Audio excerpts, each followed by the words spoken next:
যাতে ইন্টারন্যাশনাল অডিয়েন্সের কাছে পৌঁছায়, সো আপনারা যদি মনে না করেন আমি ইংলিশেই বলবো।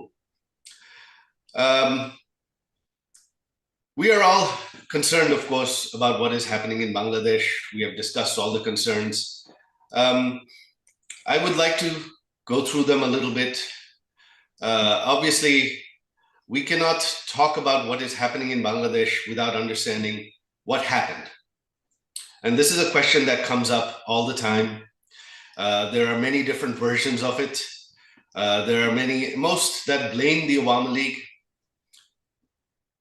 I would like to present what really happened at that time to begin with. You see, we had protests in Bangladesh, which really the student movement, the quota demands, they were not unreasonable. They were a legitimate demand. The old quota, it was frankly quite archaic and didn't make sense. However, our government, the fact that most people don't know is that our government had removed those quotas years ago. It was the courts that reinstated those quotas based on a case by the families of freedom fighters. Where our government failed was in the communication and the messaging. We did not say anything about it at all. We left it up to the courts. And this let the movement brew. That was failure number one on our part. Then you had the opposition, the Islamists, and even our good old CIA jump in, turn the movement violent. You had militants who were armed start attacking police stations. And if you listen to the audio recordings of my mother that were presented in court, you hear the discussions about armed militants attacking police stations. And at that point, the situation became violent. There were innocent protesters, innocent civilians that were hurt. All deaths are regrettable. Our government did not want any deaths, but it happened. The violence was initiated by the militants, not by the government. Anyhow, we are here today to talk about the future, the current situation. You've seen in the past year and a half, we've had an unelected regime holding on to power without any mandate. Not just that, one of the first things this regime did was release all convicted terrorists from prison. These were terrorists who had been convicted of attacks such as the attacks on the Holy Artisan Bakery in 2016, of the killing of bloggers, of the killing of a local US Embassy staff member. Our Awami League government hunted them down, arrested them, tried them, sentenced them to jail. But this regime released them. And why did they do that? Because this regime is backed by the Islamists, by the extremists. They form the nucleus. I've been asked this again. Do you think the protesters were Islamists and militants? No. The protesters themselves weren't Islamists and militants. But the Islamists and militants jumped in behind the protests because they have been on television in Bangladesh, on Facebook, taking credit that if we did not cause violence, if we did not kill the police, if we did not burn down structures, the revolution would never have succeeded. They have said that openly. And so then Yunus and the regime, they owe a favor to the Islamists. They are backed by the Islamists, and the current regime in Bangladesh is essentially an Islamist regime. The Islamists are already in power in Bangladesh. They try to defer blame for the violence on mob justice. Yunus's own spokesperson refers to them as pressure groups. So they exert pressure on behalf of the government for the government's agenda by beating people up and killing them. Judges, if you don't rule the way we want, we will surround your house and threaten to beat you up. Anyone who speaks against us, including the media, we will beat you up, burn down your media house. It happened right during August of 2024. Several progressive television and news outlets were burnt down. And more recently, the two largest dailies, the Protomalo and Daily Star, their offices were set on fire. Now you have elections. You have everyone, many people within the country sort of have a sense of relief that if the elections happen, at least we will be saved from this regime. But what is the reality of the situation? The reality of the situation is that they blame the Awami League. We have to ban the Awami League because the Awami League killed students. I take full responsibility for that. Many students, innocent people died during the protests. But many police officers, many of our own activists were also killed. The UN report lists 1,400 killed, but the UN report includes hundreds killed from August 5th to August 15th. 10 days after, for 10 days after our regime, after our government was no longer in power. Those were our activists. Those were police officers. The UN report, in a blanket statement, blames even the killing of police officers and the Awami League's own activists on the Awami League when the Awami League was no longer in power. That is how ridiculous the situation is. But anyhow, our government had promised, my mother herself had promised justice. Our government had formed a judicial committee to investigate all killings, the killings by police, the killings of the police, the killings of all civilians, all party activists, regardless of party. Our government did not give indemnity to anyone. We promised justice. This regime, of course, immediately issued an ordinance granting immunity to anyone for the killing of all police officers, all Awami League activists, anything else, because now they blame mob justice, not, that those killings were justified, so those who conducted those killings are above the law. That is the situation that we are heading into an election. And of course, these elections, they blame the Awami League, so they banned it. There's a de facto ban on the Awami League. However, there is really an in effect ban on all progressive parties. It is a two-horse race, just BNP and Jamaat-e-Islam. Jatiyo Party, the third largest party in the country, their offices have been burnt down. Many of their leaders are behind bars. Many of their leaders' homes have been burned down. They are not allowed to conduct any election activity, speak in public. Other smaller parties, all progressive parties, are being suppressed. This is a very, very one-sided election. This is not really an election at all. And what are the likely outcomes of this election? On one hand, you have the BNP, which is one of the largest parties in Bangladesh. Sooner or later, the BNP would have come to power. That was inevitable, which is fine. However, here is a point to note. You see, why is the US Embassy and the US State Department championing BNP and Tariq Rahman so much? There's a very simple reason for that. You see, Tariq Rahman was convicted based on evidence provided by FBI agents who had traveled to Bangladesh to testify against him in court. So the US has plenty of evidence to charge him with corruption and other things. They have chosen not to do that. Why?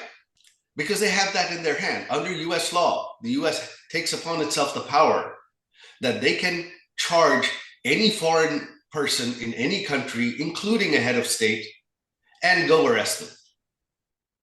They have done that several times in Panama, even recently in Venezuela. I'm not debating whether those people deserved it or not, but the fact is the US can do that. So what does that make the BNP? That, you see, until recently, the BNP had vehemently opposed this referendum which would, without representation, change the constitution of our country. You see, our constitution has no scope for a referendum. Our courts have ruled that the referendums the military dictators held in the 80s and 90s were unconstitutional. Yet this regime is trying to hold a referendum again, even though it's not in the constitution. Courts have ruled that the referendums are unconstitutional, because that is the only way they can legitimately try to legitimize amending the constitution. And of course, in order to amend the constitution, you have to have a 2/3 majority. Well, if it was a fair election, it's almost impossible for one party to win a 2/3 majority on its own. There would have to be compromise. In this scenario, there isn't. So what you have now is Tariq Rahman and the BNP, who for months had vehemently campaigned against this referendum, just a few days ago, made a complete turnaround and said, yes, vote for yes for the referendum. Until now, they had been telling their voters to vote no. Just a few days ago, they've started, Tariq Rahman himself announced, vote yes. Why? Because the Americans really want this referendum. The State Department really wants this referendum. Why? It weakens the powers of the prime minister. It weakens the government. It makes a single party government almost impossible, so that there would always be a coalition government in Bangladesh, which would always be a weak government that can be controlled.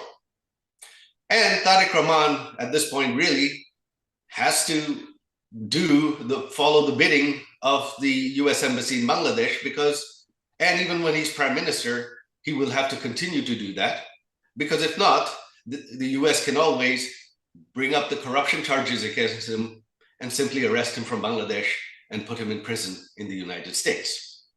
This really is the dream scenario for the US State Department, to have a prime minister whom they have that much control over that they can arrest anytime and bring to their prison, in which case he cannot dare go outside anything they ask. On the other hand, you have Jamaat. Now, mind you, historically, Jamaat has never had much of a vote base. Jamaat polls at 5 to 10% in the country. They have 5 to 10% vote throughout the constituencies, but they have very few stronghold constituencies. If the Awami League were running, Jamaat would be confined to 5, maybe 10% of the seats. Even without the Awami League running, their poll numbers are at about 17%. So 10 to 15% of the seats is the maximum that Jamaat can hope to achieve with all parties running, which is why it was really critical for this regime that is backed by Jamaat to ban the Awami League. Their polls conducted by everyone else, showed that BNP wasn't really gaining in popularity. BNP stuck at about 20%. Jamaat is stuck 15 to 20%. That's only 40 or so percent of the vote. There's over half the country that is either undecided, or in the last few polls, almost 18, 20% refuse to say who they're going to vote for. Now, why are these people refusing to say? Because there's such a climate of fear that if they say they want to vote for the Awami League, they are likely to be attacked. And even in this climate of fear, 11% said they would vote for the Awami League, which is why it was critical for this regime to ban the largest progressive party, because there was actually a possibility that the Awami League, in a free and fair election, the Awami League might actually win. They could not take that risk. So now Jamaat is hoping that because they are within a few percent of the BNP, that perhaps if they can rig the elections a little bit, they can come to power. You've already seen this regime, for the first time in the history of Bangladesh, has allowed postal votes. Now, why have we not done postal votes in Bangladesh before? Because in Bangladesh, unlike other countries, it is very, very difficult to verify postal votes. You have no idea where those votes went, who filled them out, who sent them back. They're just tied to an NID number. And already there have been many videos that have surfaced online of thousands and thousands of postal votes, especially in Middle Eastern countries, at one location being opened and being pre-filled for Jamaat and for yes in the referendum by groups of people. That is what is the reality. And why use postal votes? Because if you do regular ballot stuffing during election day, it's too visible. Too many cameras, too many journalists. That will be too noticeable. Postal ballots, foreign observers have no insight. Journalists don't get to see. They have nothing. They just get the count from the Election Commission, and they have to believe it. So finally, we have the issue of what happens if Jamaat comes to power. Well, regardless of whether Jamaat comes to power or not, without the Awami League and the progressive parties, Jamaat is going to gain. Jamaat is going to gain outside influence in Bangladesh, which they would have no chance of otherwise. From where they might have had 10, 15, 20 seats maximum, now who knows? They're going to perform far beyond what their actual popularity will allow. You have heard Jamaat Samir recently made derogatory comments against women. They have done that repeatedly. Their charter calls for the establishment of an Islamic state based on Sharia law. That is Jamaat's goal. You see, the one thing people don't understand, as Muslims, you see, we are normal people. Most Muslims, moderate Muslims, when we talk about our opinions, when we form a political party, we base it on our political beliefs, that we are liberal, we are conservative. We don't espouse religion, just like other countries. You don't espouse that you are a religious party unless your goal is to establish governance based on religious law. That's sort of pointless unless you are an extremist. There is no reason for that. The only reason, there is no such thing as a moderate Islamist party. The fact that they are Islamists means they want Sharia law. And that is Jamaat's goal. You have seen this regime that is backed by Jamaat release all terrorists. You have had Al-Qaeda operatives known to the US, known to all foreign intelligence, operating freely in Bangladesh under this regime. You have had Elaction Taliban commanders speak at public rallies in Bangladesh. That is what is happening. And for India, this should be very, very alarming. That regardless of whether BNP comes to power or not, Jamaat is going to have outside influence. And the BNP regime is going to be a puppet of the US Embassy. So Jamaat is going to have a complete free hand to do whatever they want. Pakistan is going to have a free hand to do whatever they want in Bangladesh. And this has some very, very serious security implications for India, for its eastern border. Now, many in this government, in the Indian government, of course, feel that they're doing their best, but it's not possible. It may not, these elections are impossible to stop. Well, the fact is, the international community now needs to denounce these elections as not free and fair. Not just because the Awami League is banned, but because all progressive parties are banned. They have a, in effect, ban. This is not an election. This is a show.